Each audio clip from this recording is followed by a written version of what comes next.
Olá, gente, tudo bem? Alunos da Escola Bíblica Dominical da Nova Vida em Bom Sucesso, você que não é aluno da nossa Escola Bíblica, mas ama a Palavra de Deus, está aí assistindo esse vídeo, essa videoaula. Deus abençoe sua vida também. Nós estamos estudando o Antigo Testamento numa visão panorâmica. Estamos na aula de número 17, Povos Presentes do Antigo Testamento, a parte 5, tá? E hoje nós vamos falar um pouquinho sobre os egípcios, esse povo tão importante no Antigo Testamento, tem um destaque na Bíblia, é citado no Antigo Testamento, é citado no Novo Testamento. Então nós vamos falar sobre eles, começar a falar sobre os egípcios, e na aula que vem a gente com certeza vai ter que ter uma continuidade aí, que o assunto é bastante extenso. Eu queria fazer um pouquinho diferente hoje das outras 16 aulas, que com a objetividade, né, da aula, o tempo reduzido, e a gente então começava logo a falar do conteúdo. Hoje eu quero começar orando, senti essa direção, quero orar pela sua vida e por esta aula. Vamos orar ao Senhor? Senhor Deus, muito obrigado, nós estamos já na aula de número 17, abençoa a cada um que está participando, que está assistindo essa videoaula, abençoa a sua vida, sua saúde, a sua casa, os seus familiares, protege, livre de todo mal e nos dê agora uma aula abençoada e abençoadora, em nome de Jesus. Amém. Os egípcios. Bem, conforme foi falado na aula de número 13, na parte 1 dos povos presentes no Antigo Testamento, os egípcios são descendentes de Cã. Cã era filho de Noé. Ao longo da história antiga, o Egito chegou a ser chamado de Cush e Mizraim. Cush e Mizraim eram nomes de dois filhos de Cã. Tá? No Salmo 106, nos versículos 21 e 22, Salmo 106, versículos 21 e 22, o Egito é chamado de terra de Cã. Vou ler aqui para você, Salmo 106, versículos 21 e 22. Esqueceram-se de Deus, seu Salvador, que no Egito fizera coisas portentosas, maravilhas na terra de Cã, tremendos feitos no Mar Vermelho. Então aqui o salmista está... o Salmo 106 é um salmo de gratidão, mas é também um salmo que fala da ingratidão de Israel. É um salmo que fala da gratidão a Deus e da ingratidão de Israel. Por isso que está dizendo aqui no versículo 21... Esqueceram-se de Deus, seu Salvador, está falando com relação a Israel, que no Egito fizera coisas portentosas, maravilhas na terra de Cã, está relacionando o Egito a Cã, filho de Noé, tremendos feitos no Mar Vermelho. Tá? O Egito, ele, como nação, é mencionado pela primeira vez na Bíblia, em Gênesis capítulo 12, versículo 10. Vou ler aqui. Gênesis 12, 10. Havia fome naquela terra, desceu, pois, Abrão ao Egito para aí ficar, porquanto era grande a fome na terra. É aquele episódio em que houve fome e Abrão na época, né, desce à terra do Egito para ele poder estar lá conseguindo alimento, enfim. É a primeira menção do Egito na Bíblia. O Egito foi um dos primeiros grandes impérios da humanidade. Vai aparecer aí na tela um mapa do Império Egípcio, para você ter uma ideia da dimensão desse império. Tá? Então, em termos geográficos, né, o Egito localizava-se ao nordeste da África, entre a Núbia, atual Sudão, no sul, ou ao sul, né? Ou seja, entre a Núbia, atual Sudão, no sul, e o Mediterrâneo, o Mar Mediterrâneo ao norte. Essa era a localização geográfica. Mas também tem alguns dados importantes aqui. Limitava-se o território, né, egípcio, limitava-se ao leste com o Mar Vermelho e a oeste com o deserto da Líbia. Tá? Em termos geográficos ainda, o principal rio é o rio Nilo, o mais extenso do mundo, segundo alguns pesquisadores, né? Outros acreditam que, dependendo da nascente do nosso rio Amazonas, pode ser que o rio Amazonas seja o maior rio do mundo, ou o mais extenso rio do mundo. Mas há um consenso quase que geral que o rio Nilo é o rio mais extenso do mundo. Vai aparecer aí na tela também uma imagem do rio Nilo para você ver aí a beleza e a sua extensão, tá? Ter uma ideia. Ele é citado na Bíblia, por exemplo, em Êxodo capítulo 1, versículo 22, que diz assim, ó: Então ordenou Faraó a todo o seu povo, dizendo: A todos os filhos que nascerem aos hebreus lançareis no Nilo, no rio Nilo, mas a todas as filhas deixareis viver. Aquela ordem, né, terrível de Faraó para que os meninos recém-nascidos fossem lançados no rio Nilo, porque ele queria conter o crescimento do povo hebreu, pois temia uma rebelião do povo que ele estava escravizando, tá? Bem, politicamente falando, né, o Egito, em termos de política, teve uma duração de 2.700 anos como unidade política administrativa. E isto começou por volta de 3.000 a.C., até perder a sua autonomia em 332 a.C., tudo data aproximada, né? Com a conquista de Alexandre o Grande do Império Grego ou Império Macedônio, tá? Então você já percebe aí uma diferença do povo egípcio, do Império Egípcio, com relação aos povos mesopotâmicos das aulas anteriores, porque eu falei que na Mesopotâmia as cidades eram autônomas, independentes, inclusive em termos de religião, independência política, administrativa e religiosa. Já o Egito, não. O Egito a gente percebe que ele tinha uma unidade, né? Era quase que uma federação, né? Era um país, um império muito potente por causa dessa condição de unidade. Ainda falando sobre a política, o governo era centralizado nas mãos de Faraó e de sua corte. Faraó era um título dado aos reis egípcios, como César, por exemplo, era um título dado aos imperadores romanos, tá? Os faraós, eles tinham status de deuses, eram como se fossem divindades na terra, tá? Há um texto interessante em Êxodo capítulo 5, versículos 1 e 2, que você, de repente, eu vou ler agora, você vai perceber como que Faraó se colocava como se fosse um deus, era até arrogante. Êxodo capítulo 5, versículos 1 e 2. Depois foram Moisés e Arão e disseram a Faraó: Assim diz o Senhor, Deus de Israel: Deixa ir o meu povo para que me celebre uma festa no deserto. Respondeu Faraó: Quem é o Senhor para que lhe ouça eu a voz e deixe ir a Israel? Não conheço o Senhor, nem tampouco deixarei ir Israel. Então você vê aqui uma certa presunção, né? Uma arrogância de Faraó, dizendo: que Deus é esse, Deus de Israel, que vocês estão me apresentando, Moisés e Arão? Eu não vou liberar o povo, não vou fazer isso, eu não reconheço esse Deus.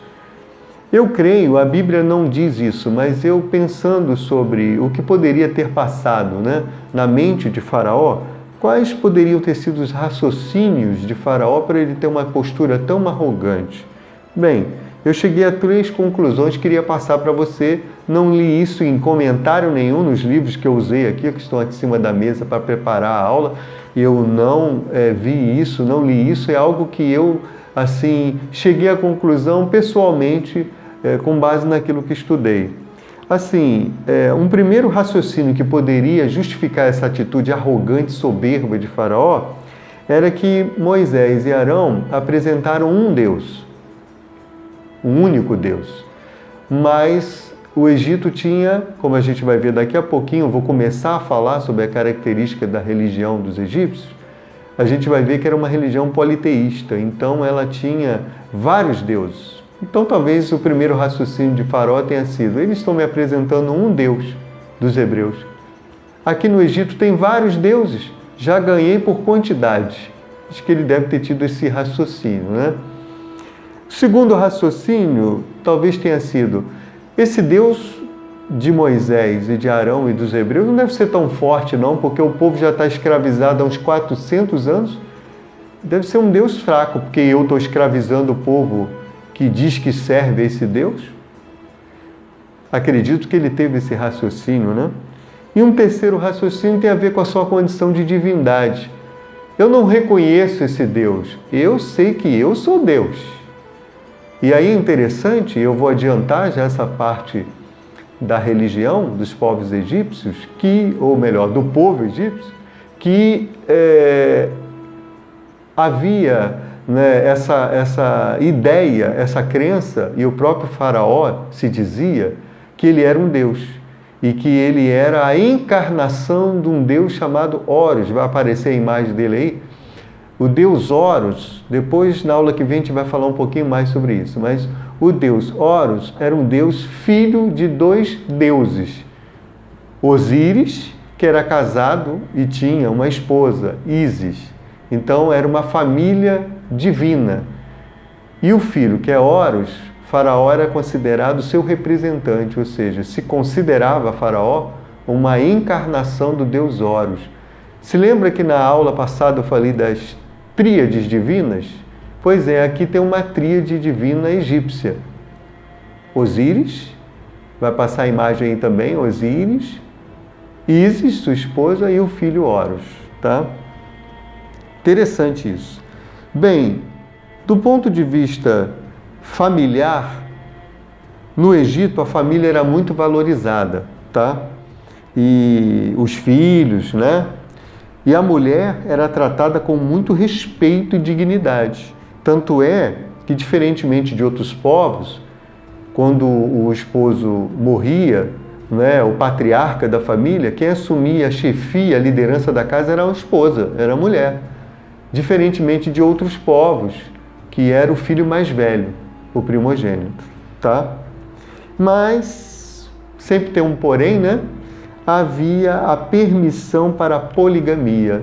E eu acredito que a poligamia era praticada pelos homens. Eles tinham direito a ter várias mulheres. Não acredito que ela era, essa condição era estendida até as mulheres, delas poderem ter vários maridos. Não acredito. Acredito porque no Antigo Testamento a gente sabe que o sistema era muito forte, familiar, patriarcal, né?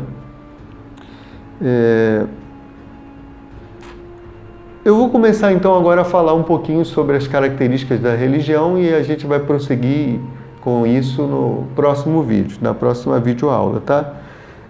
Era uma religião politeísta, os egípcios cultuavam, né, vários deuses, inclusive animais.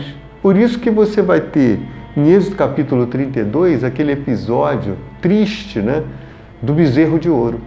Moisés estava lá no monte, e aquele povo que existia no meio da nação de Israel, do povo de Israel, que tinha uma espécie de saudade do Egito, né?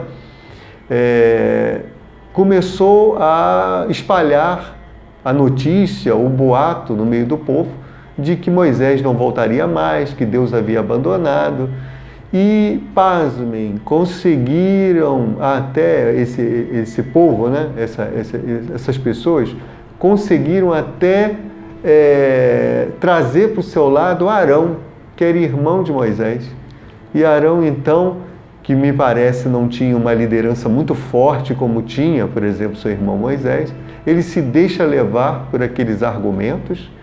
E o povo começa, então, contaminado já espiritualmente, começa a pedir, né, que Arão fizesse um ídolo, um Deus para eles. Arão, então, sabia, tinha habilidade em tratar com metais, e ele, então, pede para que se recolhessem argolas de ouro, enfim, peças de ouro, e ele, então, por fundição no fogo, ele começa a moldar ali um Deus.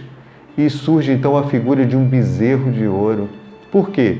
Porque as pessoas que tinham saudade do Egito também gostavam de cultivar esta idolatria, ou seja, adorar animais. Por isso Arão vai e constrói, né, e cria aquela imagem terrível de um bezerro de ouro que foi adorado. Quão terrível é a idolatria, né? Quão complicado é a idolatria. Nós lemos aqui no Salmo 106, versículos 21 e 22, que o salmista está falando, chamando a atenção para a ingratidão de Israel. E agora nós vemos nesse episódio de Êxodo 32, nós vemos que o povo está rebelde, está praticando a idolatria. Parece que esqueceu, né? Todos os benefícios que o Senhor fez.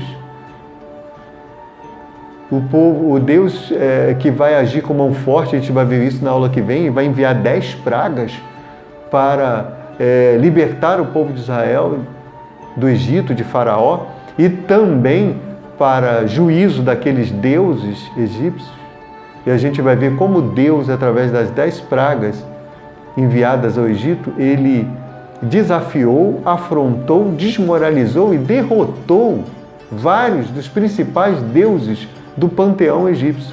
Panteão significa conjunto de deuses adorados por uma nação, né? Então, a gente vai ver isso melhor na aula que vem. Mas eu queria finalizar a aula de hoje falando sobre isso, sobre o perigo de se colocar algo ou alguém no lugar de Deus. Eu já citei isso na aula anterior, falando sobre a dificuldade, né, que teve Daniel de ir para a cova dos leões por causa de Dario, que se colocou como um deus. Durante 30 dias o meu decreto diz, né, decreto assinado por Dario, o meu decreto diz que durante 30 dias ninguém vai poder pedir nada a outro Deus a não ser a mim, se colocando como Deus. E agora nós vemos Faraó se colocando como Deus diante de Moisés e de Arão, mas ele recebeu realmente o poder, né? Ele teve que lidar com a mão forte de Deus, com a mão poderosa de Deus. Porque Deus, o nosso Deus, não aceita concorrência. Ele é o único Deus e Senhor da nossa vida, da nossa existência. Mas que pena, o povo de Israel pecou fazendo um bezerro de ouro para ser adorado. Que pena. Cuidado com a idolatria. A idolatria nos afasta de Deus. Você pode estar pensando, pastor, mas eu não tenho nenhum ídolo, não. Será? Será que o time de futebol não é? Eu também tenho o meu, torço, mas tome cuidado com isso. Será que uma pessoa, um artista, uma personalidade, alguém não está tomando o lugar de Deus na sua vida? A família não pode estar em primeiro lugar. É Deus que deve estar em primeiro lugar para abençoar a família. Às vezes a pessoa se coloca como sendo o seu próprio Deus, como Faraó, eu sou um Deus, como Dario, eu quero ser como um Deus. Isso é perigoso, é chamada egolatria, idolatrar-se a si mesmo, né? Ou seja, colocar você mesmo num lugar, num pedestal de culto. Tome cuidado com isso. Adore ao Senhor, sirva ao Senhor. Como prazer de casa, eu quero pedir para você estar lendo do capítulo 1 ao capítulo 6 do livro do Êxodo, porque vai dar toda a base, né, o pano histórico, pano de fundo bíblico histórico para a aula que vem, quando vamos falar um pouco mais sobre as características da cultura religiosa do povo egípcio. Até lá, que Deus abençoe você e a sua casa de forma rica e abundante.